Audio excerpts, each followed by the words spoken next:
অতীতের জীবনকে ভুলে নতুন একটা দিনদার জীবন, আল্লাহর রাস্তার জীবন, একটা সুন্দর জীবন শুরু করতে আমরা সবাই চাই কি চাই না? যারা অতীতের খাতাকে মুছে ফেলে নতুন জীবন শুরু করতে চান, তাদের জন্য আজকে আমি অধমের ছোট্ট কয়েকটা কথা। যদি আপনি আপনার অতীতকে ভুলে নতুন জীবন শুরু করতে চান, the first condition is you have to be repent to your Lord. প্রথম কাজ হচ্ছে অতীতে যত গুনাহ হয়ে গেছে আজকে আল্লাহকে বলবেন, আল্লাহ আমি আমার অতীতের সমস্ত গুনাহের জন্য অনুতপ্ত হলাম এবং তোমার কাছে ওয়াদা করলাম I will never ever repeat the same mistakes again in my life. আল্লাহ যা হয়ে গেছে হয়ে গেছে, এটা আমার পাস্ট ছিল, এটা আমার অতীত ছিল। আল্লাহ তোমাকে আমি ওয়াদা করলাম আমি আগামীতে এই অন্যায়গুলো আর কখনো করব না। আল্লাহ তুমি আমাকে মাফ করে দাও। আল্লাহ বলছে, বান্দা যখন তুই মাফ চাবি, তোর চোখের এক ফোঁটা পানি নাকের ডগায় আসার আগেই আমি আল্লাহ তোর জীবনের সব গুনাহ খাতা মাফ করে দেব। লা তাকনাতু Mir রাহমাতিল্লাহ, never lose hope from the mercy of your Lord. যত গুনাহ হয়ে যাক রবের রহমত থেকে নিরাশ হয়ে যেও না। ইন্নাল্লাহা ইয়াগফিরু যুনুবা জামিআ, হাত তুলো রবের কাছে তওবা করো। আল্লাহ বলছে, বান্দা তওবা করতে দেরি, আমি আল্লাহর ক্ষমা করতে দেরি হবে না। সুবহানাল্লাহ পড়েন। So tawbah is the first step for a person who intends to walk in the path of religion. যদি কেউ আল্লাহর রাস্তায় ফিরে আসতে চায়, প্রথম শর্তই তওবা। নওগাঁর প্রিয় ভাইরা, প্রথম শর্ত কি? মাশাআল্লাহ, নওগাঁর মানুষ কথা বললে বাঘের মতো গর্জন দিয়ে এরা কথা বলে। বলেন সবাই, প্রথম শর্ত। ডানে সাউন্ড আছে, বামে কোনো সাউন্ড নাই। মুরব্বী সমস্যা নাই, মুরব্বীরাও এখানে সব যুবকের মতো বসে আছে, ঠিক কিনা বলেন? প্রথম শর্ত কি? আর একবার বলেন সবাই, প্রথম শর্ত কি? তওবা। দুই নাম্বারটা একটু জটিল, একটু জটিল। যদি তুমি তোমার জীবনকে পরিবর্তন করে নতুন জীবন শুরু করতে চাও, চেঞ্জ ইওর ফ্রেন্ড সার্কেল। এটা চেঞ্জ করতে হবে। বন্ধু যেমন হয়, আমরা মাঝে মাঝে একটা কথা বলি, সঙ্গ দোষে লোহাও ভাসে। আপনার বন্ধু নামাজি হলে আপনি নামাজি হবেন, আপনার বন্ধু গাঞ্জাখোর হলে আপনিও গাঞ্জাখোর হবেন। হ্যাঁ, বন্ধু যেমন আমরা তেমন। আর মাথায় রাখবেন, আমার আসল বন্ধু সেই বন্ধু নয় যেই বন্ধু আমাকে সিনেমা দেখতে ডাকে। আমার আসল বন্ধু সেই বন্ধু নয় যেই বন্ধু আমাকে হারাম প্রেম করতে ডাকে। আমার আসল বন্ধু সেই বন্ধু নয় যেই বন্ধু আমাকে পার্কে মেয়ে দেখে মজা নেওয়ার জন্য ডাকে। আমার আসল বন্ধু হচ্ছে সেই বন্ধু যেই বন্ধু আমাকে নামাজের দিকে ডাকে। যুবক ভাইরা, আমার আসল বন্ধু সেই বন্ধু যে আমাকে হারাম প্রেমের দিকে নয়, বিয়ের দিকে আমাকে দাওয়াত দেয়। So please, if you want to change your life, first of all you have to change your friend circle. তবে হ্যাঁ, আমি তোমাদের একটা কথা বলে দিতে চাই যুবক ভাইরা, ইনশিওর করে তোমার বাপ মা ছাড়া আশেপাশে যত মানুষ দেখতে পাও সব স্বার্থপর, সব স্বার্থপর। বাপ মা ছাড়া সন্তানের কল্যাণ আর কেউ চায় না যুবক ভাই। তো সবাই চাইবে তুমি যেমন খ্যাত আছো খ্যাত থাকো, সবাই চাইবে তুমি যেমন মূর্খ আছো মূর্খই থাকো। আর তোমাকে নিয়ত করতে হবে, ये दिन दिन नहीं है, मुझे अपना दिन बदलना ही होगा। আমার দিন পরিবর্তন করতে হলে আমাকেই পরিবর্তন করতে হবে। আশেপাশের স্বার্থপর মানুষ আমার জীবন পরিবর্তন করতে পারবে না। যখন ফ্রেন্ড সার্কেল চেঞ্জ করবা, একটু দাড়ি রাখবা, টুপি পরবা, বলবে কিরে হুজুর, কিরে টিটকারি মারবে, বলবে কিরে ভালোই তো হুজুর হয়ে গেছিস আজকাল, 5 ওয়াক্ত নামাজ পড়ছিস, দাড়িও আছে, জঙ্গিবাদ হয়ে গেলে নাকি রে? বলবা হ্যাঁ আমি জঙ্গি হয়েছি, কয়েকজনকে মারবো আমি টার্গেট করেছি, তার মধ্যে তোর নামটা প্রথম লিস্টে আছে। আমার কলিজার টুকরা নওগাঁর ভাইরা, দুনিয়ার মানুষ হচ্ছে এমন যে আপনার 99টা ভালো কাজ দেখেও আপনার প্রশংসা করবে না, একটা খারাপ গুণ পাইলে বদনাম করে ভরায় ফেলবে। আর আল্লাহ হচ্ছেন সেই সত্তা, যেই সত্তা আপনার 99% ভুলগুলোকে মাফ করে দিয়ে একটা গুণের জন্য আপনাকে জান্নাতি বান্দা হিসেবে কবুল করে নেবেন। এজন্য নিজেকে পরিবর্তন করতে চাইলে নিজের বন্ধুত্বকে চেঞ্জ করো। বেদিন তোমার বন্ধু হবে না, যে 5 ওয়াক্ত নামাজি দিনদার সে হবে তোমার প্রকৃত বন্ধু। যুবক ভাইরা, ঠিক কিনা বলো? সর্বশেষ এটা বলে আমি আমার মূল তাফসীরে ফিরে যাব। আপনারা একটা নাম আমাকে বলবেন, আশা রাখছি আপনার নামটা জানেন, এটা অজানা কোনো নাম নয়। পাকিস্তানের একজন টপ ফেমাস ক্রিকেটার, যিনি আগে ছিলেন ক্রিকেটার, পরে হয়েছেন প্রধানমন্ত্রী, তার নাম কি বলতে পারবেন? Imran Khan, right answer. ওনার একটা কথা আমার কলিজায় লেগেছে, যেটা আমি 3 নাম্বার পয়েন্টে উল্লেখ করতে চাই। আগেই আমি বাংলায় বুঝাই দেই, তারপরে তার কথা আমি কোট করব। প্রিয় ভাইরা, অতীত শুধুমাত্র শিক্ষার জন্য, বসবাসের জন্য না। মনে করেন আজকে শুক্রবার, আজকে একটা ভুল হয়ে গেছে, এটা অতীত। কালকে শনিবার শুরু হবে, আজকের শুক্রবার বসবাসের জন্য নয়। শনিবারে আমার শিক্ষা এইটা, শুক্রবারে যে ভুল আমি করেছি এটা আমি শনিবারে আর করব না। এবার ইমরান খান কি বলেছেন এটা আমি কোট করছি। উনি বলেন, अगर जिंदगी को समझना चाहते हो तो पीछे देखो, और अगर जिंदगी को जीना चाहते हो तो आगे देखो।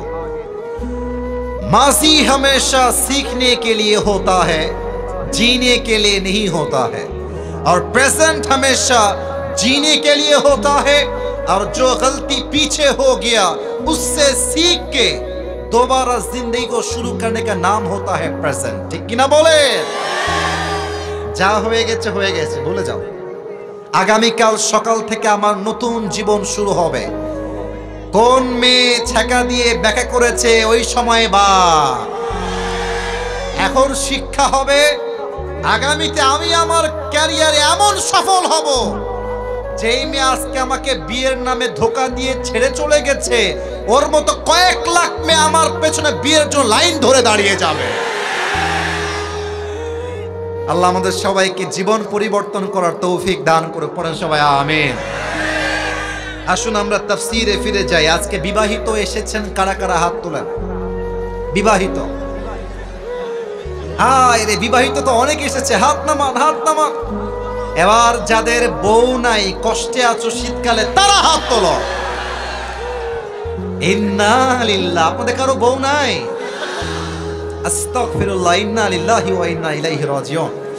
আমি মাঝে মাঝে একটা কথা বলি যুবকদের জন্য, যাদের বউ নাই তাদের জীবনে কিছুই নাই যুবক ভাইরা। আর এই শীতকালে যুবকদের শীত দূর হবে কম্বল দিয়ে না, ল্যাপ দিয়ে না, একমাত্র বউ দিয়ে যুবকদের শীত দূর হবে। আব্বা বোঝে না রে, আব্বা বোঝে না। আল্লাহ আব্বা জানদেরকে সঠিক বুঝ দান করে, পড়ে সবাই আমিন। 3টা তাকবীর দিবেন। প্রথম তাকবীর দিবেন বিবাহিত ভাইরা, দ্বিতীয় তাকবীর দিবেন সিঙ্গেল ভাইরা। আমি দেখতে চাই কার গায়ের জোর কত ভালো। বিবাহিত ভাইরা একটা কাশি দেন, বিবাহিত ভাইরা কাশি দেন। সিঙ্গেলরা আজকে হেরে যাবে রে। দেখা যাক কারা জিতে। বিবাহিত ভাইরা তাকবীর দিবেন, সিঙ্গেলরা কিপ কোয়াইট, কিপ সাইলেন্ট, চুপ থাকেন। বিবাহিত ভাইরা তাকবীর দেন আমার সাথে, নারে তাকবীর। খুব সাউন্ড আছে মাশাআল্লাহ। এবার সিঙ্গেলদের পালা, সিঙ্গেলরা কাশি দাও। নারে তাকবীর। বিবাহিত ভাইরা আমাকে মাফ করে দিবেন, সিঙ্গেলরা জিতে গেছে। এবার সবাই মিলে শেষ তাকবীর দিবেন, এমন জোরে তাকবীর দিবেন যে আমি স্টেজ ভেঙে নিচে পড়ে যাব। কোনো ভাগাভাগি নাই, সবাই মিলে কাশি দেন। নারে তাকবীর। আল কোরআনের আলো, আল হাদিসের আলো, কোরআন হাদিস যেখানে, আলেম ওলামা যেখানে, নওগাঁবাসী যেখানে। ওয়াজ কালকে আপলোড হলে মানুষ বুঝবে নওগাঁর সন্তানরা বিড়ালের বাচ্চা নয়, সব সিংহের বাচ্চাগুলো আমার সামনে এসে আছে। আল্লাহ কবুল করুক, পড়েন সবাই আমিন। আজ আমি একটি ছোট্ট সূরা থেকে তাফসীর পেশ করব। সূরাটার নাম হচ্ছে সূরাতু আল আসর। আমার নওগাঁর প্রিয় ভাইরা, সূরাটার নাম কি বলেন সবাই? সূরাতু আল আসর। এটা কোরআনুল কারীমের 103 নম্বর সূরা। সবার থেকে শুনতে চাই 100 কয় নম্বর সূরা? মাশাআল্লাহ। এই সূরার রুকু সংখ্যা হচ্ছে জাস্ট একটা। বলেন সবাই কয়টা? এই সূরার আয়াত সংখ্যা হচ্ছে মোট 3টা। বলেন সবাই কয়টা? এটা কোরআনুল কারীমের 30 নম্বর পারায় অবস্থিত এবং প্রত্যেকটা সূরার 2টা চ্যাপ্টার থাকে। একটা হচ্ছে মাদানী চ্যাপ্টার আর একটা হচ্ছে মাক্কি চ্যাপ্টার। তো সূরাতু আল আসর এটা মাদানী সূরা নয়, এটা হচ্ছে মাক্কি সূরা। সুবহানাল্লাহ পড়বেন না আপনারা সবাই? This was the basic knowledge of this surah. এটা হচ্ছে সূরাতু আল আসরের একটা প্রাথমিক জ্ঞান দিলাম। আসুন আমরা সময়কে ওয়েস্ট না করে সময়টাকে কাজে লাগাবা ট্রাই করি তাফসীরের মাধ্যমে। সূরাতু আল আসর যদিও বা ছোট্ট একটা সূরা, মাত্র 2 লাইনের সূরা।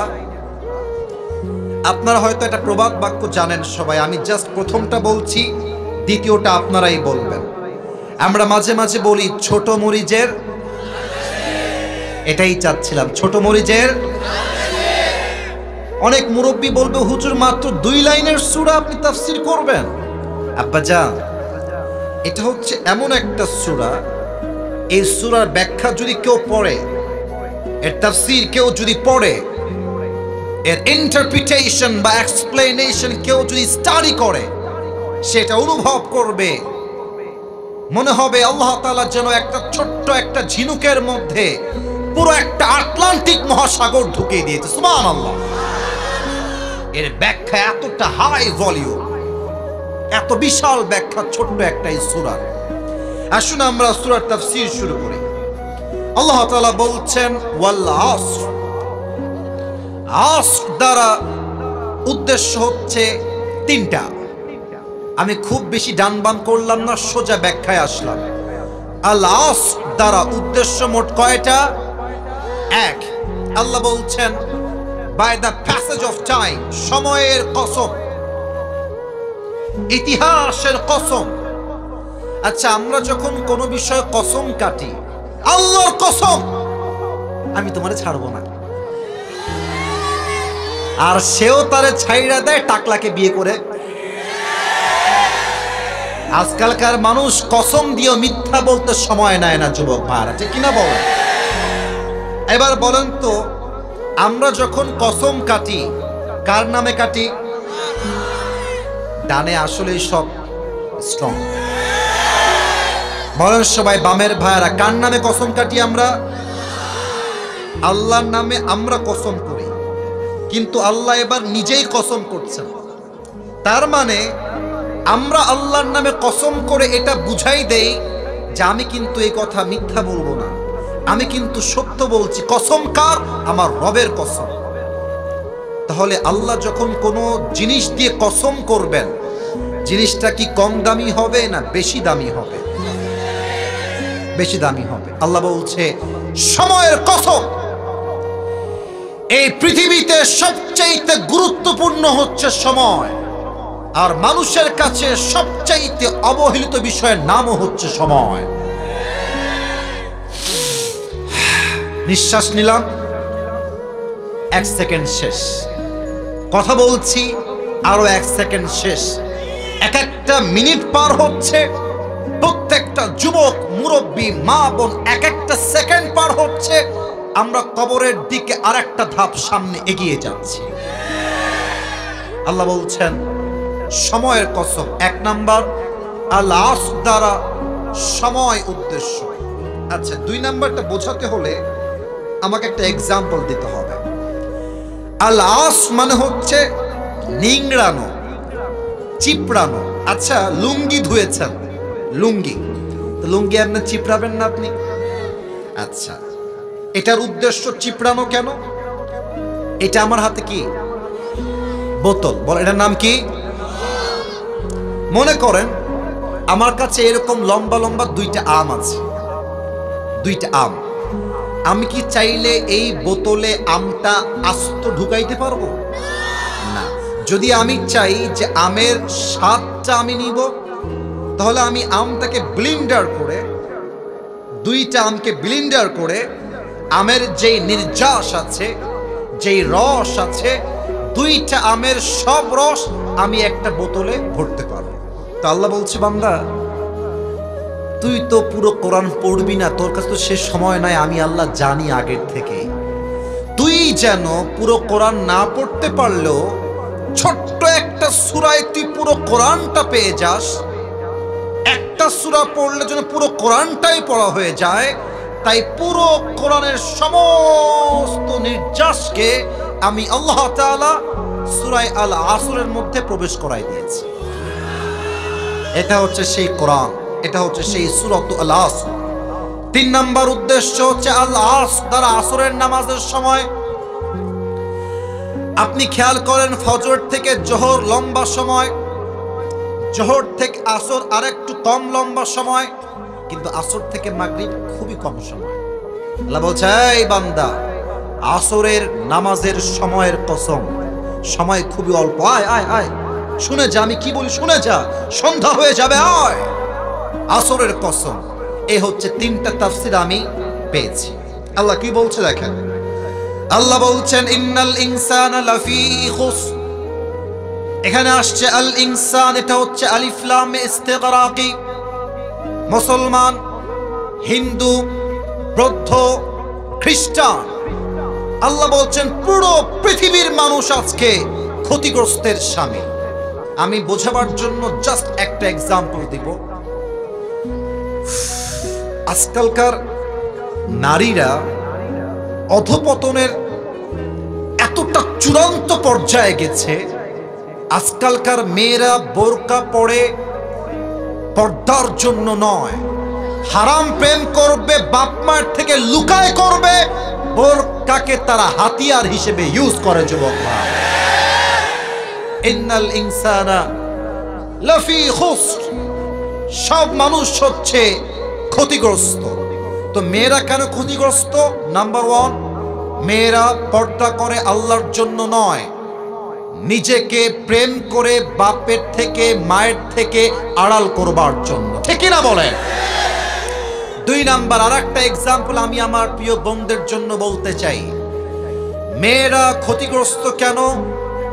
মেয়েদের ডিমান্ড অনেক বেশি। অনেক বিবাহিতরা আমাকে মেসেজ দেয়, হুজুর আমার বউয়ের যে ডিমান্ড, আমি ওকে ডিভোর্স দিয়ে দেবো, ওকে আমি রাখবো না। এক ছেলে আমাকে সেই দিন, হাসবেন না, এটা হাসির কথা না, যুবকরা যদি বিয়ে না করো বুঝবা না, বিয়ে করলে বুঝবা কত ধানে কত চাল। এক যুবক বলছে, আমার বউ সেদিন আমাকে বলছে যে জান তুমি জানো আমার বান্ধবীর জামাই তাকে আইফোন 16 প্রো ম্যাক্স কিনে দিয়েছে, তুমি কি জানো? প্রিয় ভাইরা, এটার দ্বারা উদ্দেশ্য গল্প নয়, বউ বুঝাচ্ছে অমকের জামাই তাকে দিয়েছে, তুমি আমাকে কবে দিবা? ইভেন মেয়েদের এত চাহিদার জন্য হাজার হাজার যুবক হারামের চাকরি করতে বাধ্য হয়। যুবক ভাই, তবে বিবাহিত মেয়েদের চাহিদাই বেশি তা না, বলতে লজ্জা পাচ্ছি যুবক ভাইরা। টু বি অনেস্ট, সব মেয়েকে আমি কখনো এক পাল্লায় মাপি না, তবে কিছু মেয়েদের চাহিদা এত বেশি, এরা আইফোন 16 প্রো ম্যাক্স পর্যন্ত কক্সবাজার পর্যন্ত চলে যায়। আল্লাহ এদেরকে হেদায়াত দান করুক, পড়েন সবাই আমিন। আল্লাহ বলছেন ইন্নাল ইনসানা লাফি খুসর, পৃথিবীর সমস্ত মানুষ ক্ষতিগ্রস্তের শামিল। এর মাঝে মেয়েরাও বলো, যুবক ভাইরা আছে না নাই? আচ্ছা, মুরব্বীরা ক্ষতিগ্রস্তের শামিল কেন? মুরব্বীরা, আমি আপনাদের পায়ে হাত রেখে কথা বলছি, পায়ে হাত। আমি আপনাদের কারো শত্রু নই। প্রত্যেকটা মুরব্বী হচ্ছে আমাদের কলিজার টুকরা, নয়নের মণি। যুবক ভাইরা ঠিক কিনা বলেন? আমি এই যে এখনই মাহফিল থেকে আসছিলাম, যখন রাস্তায় আমি দেখছি মুরব্বী আব্বা জানরা চায়ের দোকানে বসে বাম পায়ের উপরে ডান পা তুলে দিয়ে, আচ্ছা বলেন, হাসবেন, আমি কি মিথ্যা বললাম না সত্যি বললাম? প্রমাণ চান? আমি বলি, আমি যদি এখন ওয়াজ বাদ দিয়ে এখান থেকে নেমে যাই স্টেজের বাহিরে, যদি আমি হেঁটে বেড়াই মাঝখান দিয়ে, আমি কয়েকজনের পকেটে হাত দিব, আমি গ্যারান্টি দিয়ে বলবো কারো পকেট থেকে না, কারো পকেট থেকে অবশ্যই একটা বিড়ির প্যাকেট বের হবে। আল্লাহ বলছেন ইন্নাল ইনসানা লাফি খুসর, পৃথিবীর সমস্ত মানুষ ক্ষতিগ্রস্তের শামিল। 3 নাম্বার, আমি আমার যুবক ভাইদেরকে অ্যাড্রেস করে একটা কথা বলতে চাই। দেখো, আমি মনে করি এখনকার যুবকদের নষ্ট হওয়ার সবচেয়ে বড় কারিগর হচ্ছে অ্যান্ড্রয়েড ফোন আর স্মার্টফোন। যুবক ভাই, এটা যে কত মারাত্মক আমি আপনাদেরকে বোঝাইতে পারব। রাত বাজে 11টা, আপনি বেডে গিয়েছেন যে গিয়ে ঘুমায় যাব, ঢুকলেন টিকটকে, ঢুকলেন ফেসবুকে, ঢুকলেন ইউটিউবে, মাথা রেখেছিলেন বেডে রাত 10টার সময়, রাত 4টা বেজে যায়, তবুও আপনার ফেসবুকে স্ক্রল শেষ হয় না। এই স্মার্টফোনের আসক্তি থেকে বের হওয়ার দরকার। যুবক ভাইরা বলো, সবাই আছে না নাই? আল্লাহ বলছেন দুনিয়ার সমস্ত মানুষ ক্ষতিগ্রস্তের শামিল, তবে 4 গুণ যেই ব্যক্তির মাঝে আছে তাকে সফল ব্যক্তি হিসেবে ঘোষণা দিয়েছে একজন। আওয়াজ দিয়ে বলেন সবাই, তিনি কে? এই 4টা গুণ মুখস্থ শুনতে চাই সবার থেকে। নাম্বার 1, ইল্লাল্লাযীনা আমানু, except those who have faith। 1 number, আল্লাহ বলছেন সফল হলো তারা ঈমান এনেছে যারা। কদ আফলাহাল মুমিনুন, আল্লাহর কাছে সফলতার মাপকাঠি হচ্ছে ঈমান। যার ঈমান আছে, টাকা নাই, পয়সা নাই, বাড়ি নাই, গাড়ি নাই, নওগাঁর সবচাইতে গরিব ঘরের সন্তান, আল্লাহ বলছে বান্দা তুই যতই গরিব হ, ঈমান যেহেতু আছে, তুই আমার কাছে সবচাইতে কাছের এবং প্রিয় বান্দা। সুবহানাল্লাহ। একটু ব্যাখ্যা না করলে ঈমানের মর্মার্থ বুঝে আসবে না। আমাদের বাংলাদেশের রাজধানীর নাম কি? উত্তরটা একটু আস্তে হয়ে গেছে। বাংলাদেশের রাজধানীর নাম কি নওগাঁর ভাইরা? ঢাকায় একটা জায়গা আছে, নাম হচ্ছে গুলশান। নাম শুনেছো? উত্তরা নাম শুনেছেন? তারপরে বসুন্ধরা, যমুনা ফিউচার, ধানমন্ডি নাম শুনেছেন? যারা গিয়েছো তারা খুব ভালো করে এই পয়েন্টটা বুঝবা। ঢাকার গুলশানে আমি যখন দাঁড়াই, কোনো কাজে যখন যাই, আমার খুব স্পষ্ট অলওয়েজ আমার মনে পড়ে যে ঢাকার গুলশানে আপনি জাস্ট 10 মিনিট দাঁড়াবেন ঢাকার গুলশানে কোনো একটা মোড়ে, 1 মিনিট পর পর দেখবেন BMW যাচ্ছে, মার্সিডিজ যাচ্ছে, রেঞ্জ রোভার যাচ্ছে, অডি যাচ্ছে, দামি দামি গাড়ির কোনো অভাব নাই।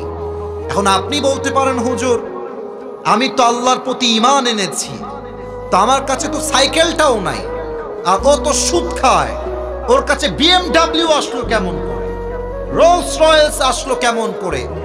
তাদের জন্য ছোট্ট একটা ব্যাখ্যা দিতে চাই। এক ছেলের 2টা পশু আছে, এক হচ্ছে ছাগল আর এক হচ্ছে গাধা। তো একদিন ছাগল গাধাকে ডাক দিয়ে বলছে, গাধা, রাজশাহীর ভাষা, আবে শালা তুই আসলেই একটা গাধা বে।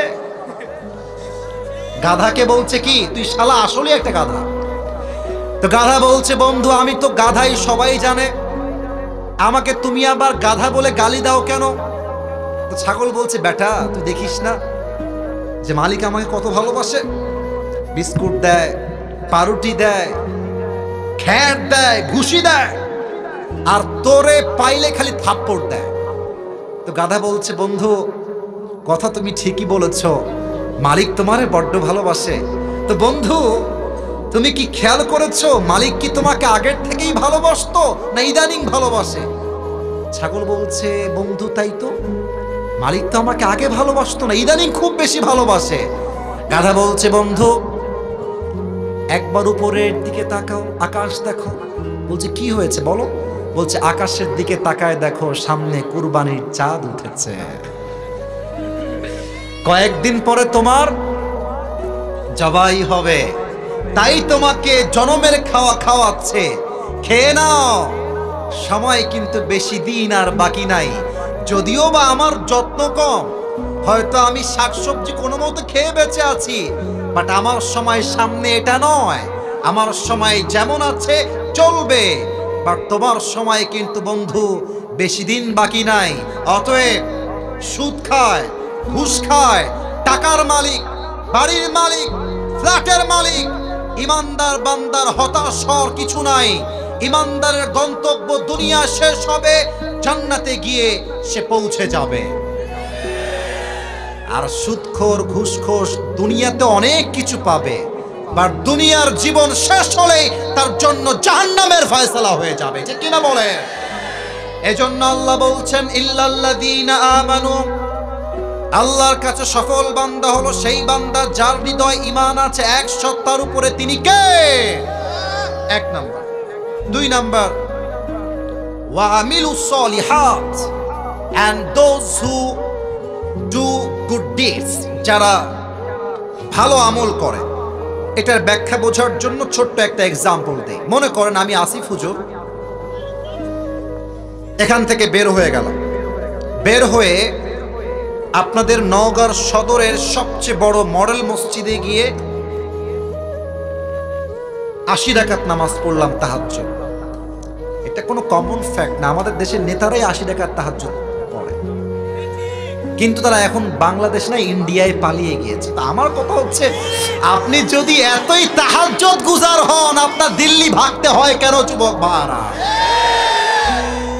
80 রাকাত নামাজ পড়লাম, 12টার সময় শুরু হয়েছে নামাজ, 4:30 সময় শেষ হয়েছে। 80 রাকাত নামাজ পড়ার পরে মাথায় চিন্তা আসছে, কি রে আমি তো ওযু করি নাই। বলেন 80 রাকাতের কোনো দাম আছে? আচ্ছা, আমার ডানে আমার মুরব্বী আব্বাজান বসে আছেন, উনি মাহফিল থেকে বের হয়ে ওযু করলেন, সুন্দর করে পবিত্র হলেন, পবিত্র হয়ে একমাত্র কেবলামুখী হয়ে আল্লাহর সন্তুষ্টির জন্য 80 রাকাত নয় 2 রাকাত আদায় করলেন। এবার বলেন, আমার 80 রাকাতের দাম বেশি না মুরব্বির 2 রাকাতের দাম বেশি? কেন? এটা বেশি আমল নয়, এটা ভালো আমল। 29 নাম্বার পারা 1 নাম্বার পৃষ্ঠা সূরাতুল মুলকের 2 নাম্বার আয়াত, আল্লাহ তাআলা বলছেন, আল্লাযী খালাকাল মাউতা ওয়াল হায়াতা লিয়াবলুয়াকুম আইয়ুকুম আহসানু আমালা। আমি আল্লাহ জীবন দিয়েছি, মরণ দিয়েছি, জাস্ট চেক করতে চাই তোমাদের মাঝে কে কত ভালো আমল করে আমার কাছে ফিরে আসে। সুবহানাল্লাহ পড়েন সবাই। আল্লাহর কাছে বেশি আমলের দাম নাই, হাদিসটা সবার মুখস্থ। আখলিস দীনাকা ইয়াকফিকা আল আমালুল কলিল। এই বান্দা 100 রাকাত লাগবে না, 2 রাকাত পড়, ইখলাস নিয়ে পড়। 100 রাকাতের চাইতে 2 রাকাতটা আমি আল্লাহর কাছে সবচাইতে দামি হয়ে যাবে, ঠিক কিনা বলেন? আচ্ছা বলেন, যেই মাটিতে বসে আছেন এই কবরে যখন আপনাকে রাখা হবে, বাপ দাদার পরিচয় দিয়ে ছাড় পাওয়া যাবে? যাবে যাবে যাবে যাবে। একটা হাদিস বলছি, শেষ হাদিস। বলেন তো নবীজির সবচাইতে কাছে কলিজার টুকরা মেয়ের নাম কি ছিল? কেন ভয় পান? কেন ভয় পান? বলেন, নাম ছিল কি? রাদিয়াল্লাহু তাআলা আনহা। আর একটা প্রশ্ন করতে চাই, মুরব্বীরা, যুবকেরা অ্যাক্টিভ হন, জোরে উত্তর দেন। বলেন তো ফাতেমার স্বামীর নাম কি ছিল? আলী রাদিয়াল্লাহু তাআলা আনহু। বাচ্চারাও পারে। শেষ প্রশ্ন, আশা করছি সঠিক উত্তর পাবো সবার থেকে। ওনাদের সংসার থেকে জাস্ট 2টা সন্তান দুনিয়াতে আগমন করেছিল। 1 নাম্বার হাসান, 2 নাম্বার মাশাআল্লাহ, I got the right answer from all the people. 1 number Hasan, 2 number ভালো আমলের দাম কত বেশি এটা বোঝাবার জন্য এটা আমার শেষ ঘটনা, এটা আমার শেষ হাদিস। ফাতেমা রাদিয়াল্লাহু তাআলা আনহা একদিন বসে বসে রুটি বানাচ্ছেন। রুটি বানানোর জন্য দেখবেন আটা ছেনতে হয়, আটা। তো উনি বসে বসে আটা ছেনছেন, আলী ঘরে প্রবেশ করেছে। তো আলী খুব খেয়াল করে দেখছে ফাতেমা রুটি বানাবে, আটা ছেঁকছে। দেখছে ফাতেমার 2 চোখ দিয়ে অঝরে পানি ঝরছে, 2 চোখ দিয়ে পানি পড়ছে। তো স্বামী তো স্বামী হয়, স্বামী বইয়ের সব সহ্য করতে পারে, বাট বইয়ের 2 চোখের পানি সহ্য করতে পারে না, ঠিক কিনা বলেন যুবক ভাই? তো আলী দৌড় দিয়ে আসছে ফাতেমার কাছে, বলছে ফাতেমা তোমার চোখের কোঠায় পানি কেন? Why you are crying? তুমি কাঁদছো কেন ফাতেমা? ফাতেমা বলছে কিছু নাই, এমনি সমস্যা নাই, আপনি আপনার কাজ করেন। অ্যাভয়েড করছে। আলী বলছে না না, আমাকে বলো, আমি তোমার স্বামী, তোমার সুখের সময়ের সাথী আমি, দুঃখের সময়ের সাথীও আমি, ঠিক কিনা বলে? বলো তোমার কি হয়েছে?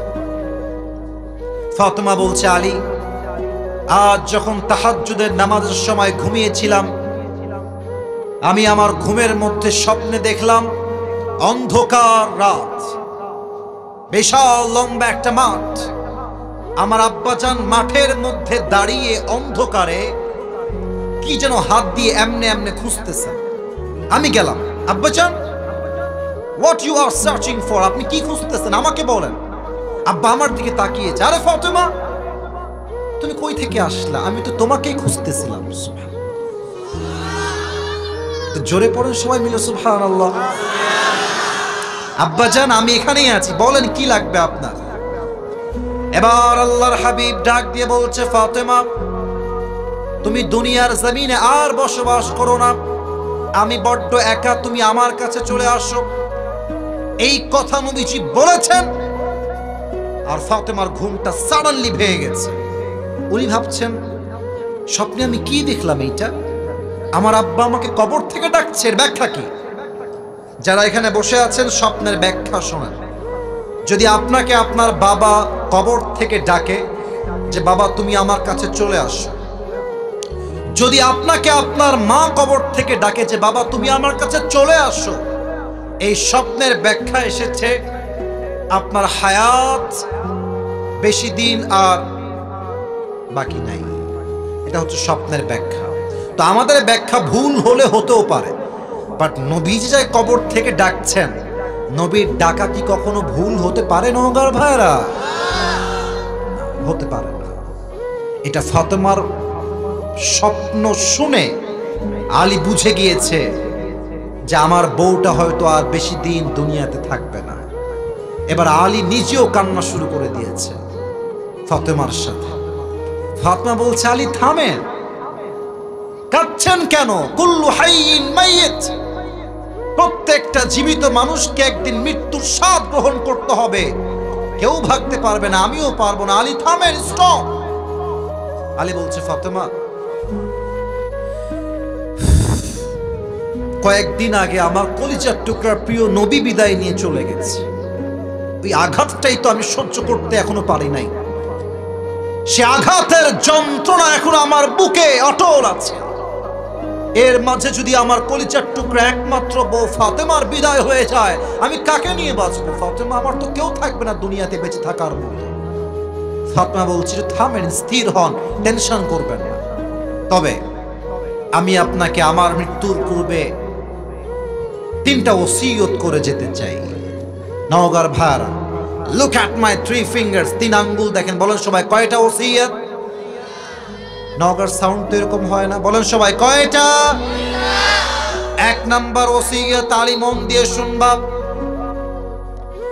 আমি ফাতেমা তোমার একমাত্র বউ, হাসান এবং হোসাইনের মা, নবীজির একমাত্র কলিজার টুকরা মেয়ে ফাতেমা হলাম আমি। আমি হয়তো তোমার বউ হিসেবে তোমাকে অনেক আঘাত করেছি, অনেক কষ্ট দিয়ে ফেলেছি, তুমি আমাকে মাফ করে দিও। মরে যাবো তো, মাফ করে দিও। আলী বলছে কেমনে মাফ করব, কিসের মাফ? আরে আমার বউ আজীবন আমার খেদমত করেছে, আমার বউয়ের চুল পরিমাণ কোনো ভুল হয় না। আমি স্বামী হিসেবে সাক্ষ্য দিচ্ছি, আমার বউয়ের মতো চরিত্রবান বউ আর কেউ হতে পারে না। ঠিক কিনা বলে? যাও, তোমাকে মাফ করে দিলাম, কোনো ভুল নাই যদিও বা, সব মাফ। 2 নাম্বারটা বলো। এটা একটু মজার ছলে বলতে চাই। ফাতেমা বলছে আলী, আমি মরে গেলে তোমার যেখানে মন চায় করবা বিয়ে, সমস্যা নেই, তো শর্ত আছে একটা, আমার হাসান আর হোসাইনের যেন কোনো কষ্ট না হয়। আর আমাদের যুগের এই মেয়েরা যারা আছে, মরার সময় যখন বেঁচে থাকে স্বামীকে বলে এই এদিকে আসো। স্বামী বেচারা মাসুম নিষ্পাপ, কিছুই বোঝে না, কি হয়েছে বলো, বলে এই তোমার ডান হাত আমার মাথায় রাখো। রাখলাম, বলো কি বলবো? বলছে আমার মাথার কসম খেয়ে বলো তুমি জীবনেও দ্বিতীয় বিয়ে করবা না। এক স্বামী বড্ড চালাক, বউ বলছে স্বামী আমি যদি মরে যাই তুমি কোনোদিন দ্বিতীয় বিয়ে করবা না তো? তো স্বামী বলছে बीवी तुम क्या बात कर रहे हो, अगर तुम मर जाओगे तो मैं पागल बन जाऊंगा और पागल जो चाहे वही कर सकता।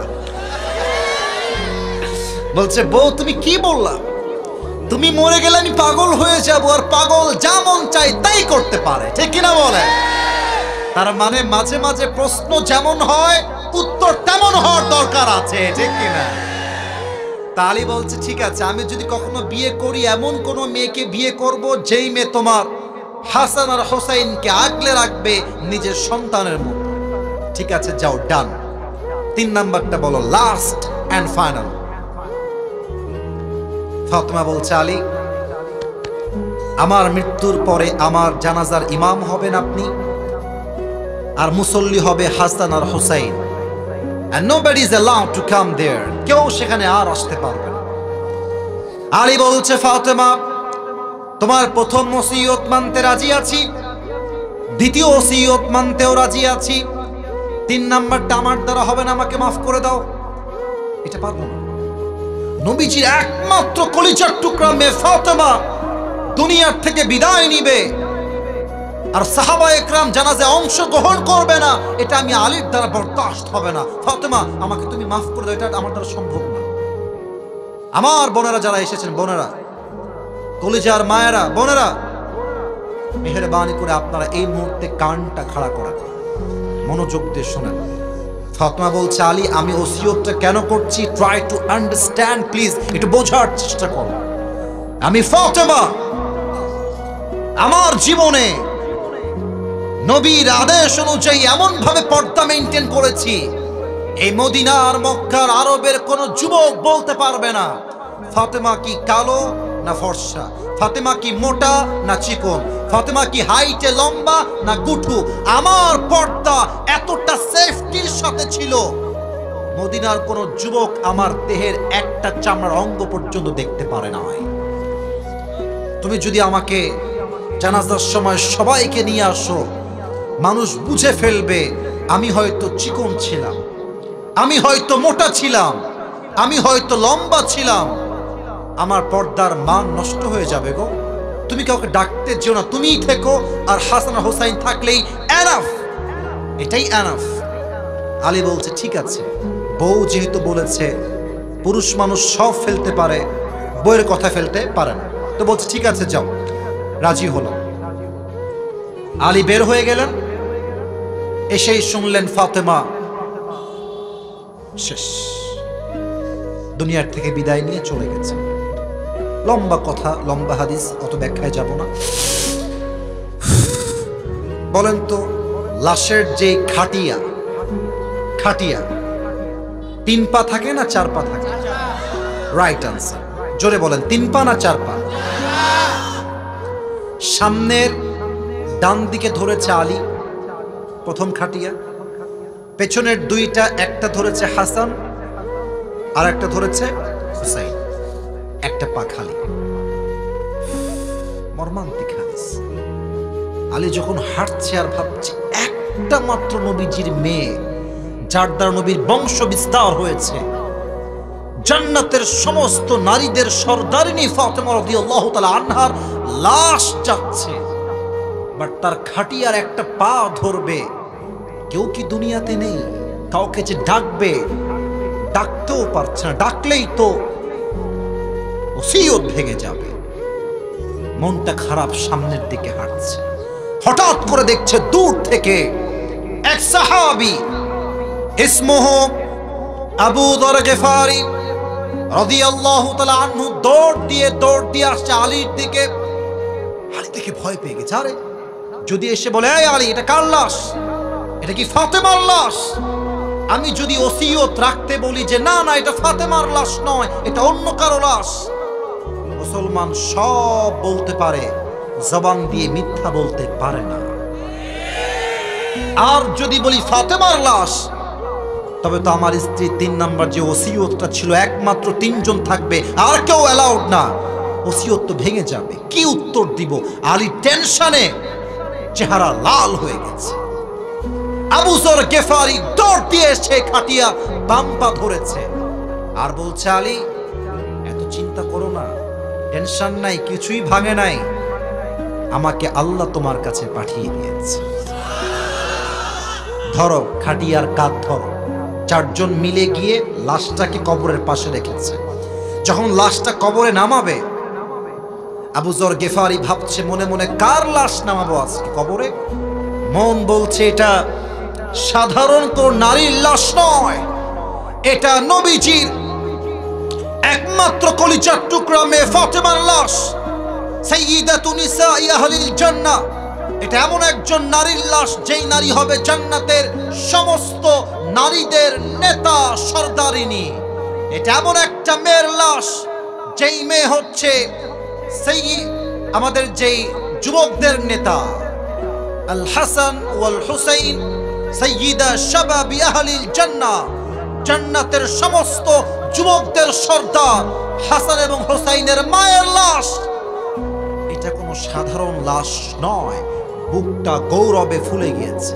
কবরকে বলছে, এই কবর, খবরদার, ফাতেমার লাশ তোমার কবরে দাফন করলাম, খবরদার ফাতেমার সঙ্গে যেন এক চুল পরিমাণ কোনো খারাপ ব্যবহার না করা হয়। সঙ্গে সঙ্গে আল্লাহ কবরের জবানকে খুলে দিলেন। কবর বলছে, এই আবু যর গিফারি, কার সঙ্গে কথা বলছো তুমি? এটা কবর, এটা 3.5 হাত মাটির ঘর। এখানে বাপের পরিচয় দিয়ে কাজ হবে না, মায়ের পরিচয় দিয়ে কাজ হবে না, নেতার পরিচয় দিয়ে কাজ হবে না।